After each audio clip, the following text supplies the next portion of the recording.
2013. Quels sont les objectifs de cette compétition, les enjeux pour 2013? Ok. En 2013, on aura un expert de la Fédération internationale qui viendra évaluer le TIAO pour s'assurer qu'il peut rentrer parmi les tournois de la Fédération internationale. Si le TIAO passe en Open de la Fédération internationale, c'est une garantie pour avoir les meilleurs judokas du monde au TIAO 2014. Donc on a décidé de prendre les dispositions pour s'assurer qu'on ne va pas se rater sur n'importe quel domaine de l'organisation. Depuis l'accueil jusqu'au départ des athlètes, il faudrait qu'on soit au niveau d'un tournoi international. Vous avez parlé des objectifs et des enjeux, mais aussi de l'organisation, les TIAO. Comment est-ce que ça se prépare? Mais c'est déjà une manière particulière d'inviter.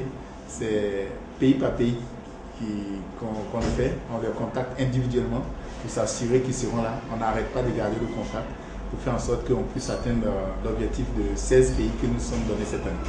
Donc les pays ont été déjà briefés, invités, informés au dernier championnat d'Afrique. On va continuer à garder le contact avec ces pays-là pour faire en sorte qu'en fin juin, là, on puisse avoir effectivement les 15 pays que nous souhaitons avoir ici. Au niveau des infrastructures, tout est fin prêt à Abidjan et vous pouvez rappeler les dates? Je commencerai par la date 26 juin au 4 juillet. On aura dedans un stage d'arbitrage, 2 jours de compétition, une journée touristique qu'on offre à nos visiteurs et 3 jours de stage dirigés par des experts suisses et français. Revenant sur les infrastructures, nous sommes un peu coincés. Les sapeurs-pompiers, le gymnase des sapeurs-pompiers qui a toujours abrité le TIAO va s'avérer vraiment trop petit pour accueillir 15 pays. Donc nous sommes à la recherche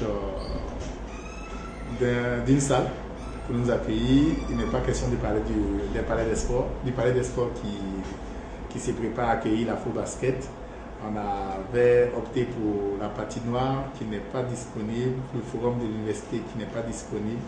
On a d'autres alternatives, mais on est en train de voir.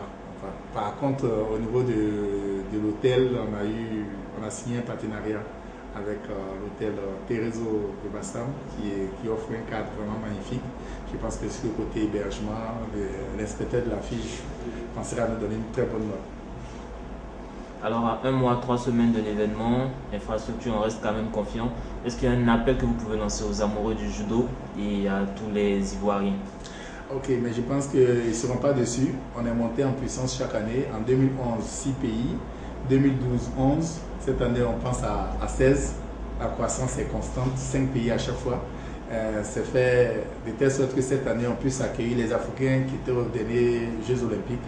On travaille dessus, le Ghanéen qui a déjà confirmé, la Tchadienne, les Sénégalais, le Camerounais. Et c'est vraiment que des champions d'Afrique et des potentiels futurs médaillés encore au prochain championnat d'Afrique de Djamena qui seront là. Donc c'est un plateau vraiment de grands compétiteurs qu'on offre déjà au public sportif, mais aussi c'est une occasion qu'on offre à nos juniors et nos cadets qui vont se confronter à eux de déjà prendre des dispositions pour affronter le haut niveau plus tard.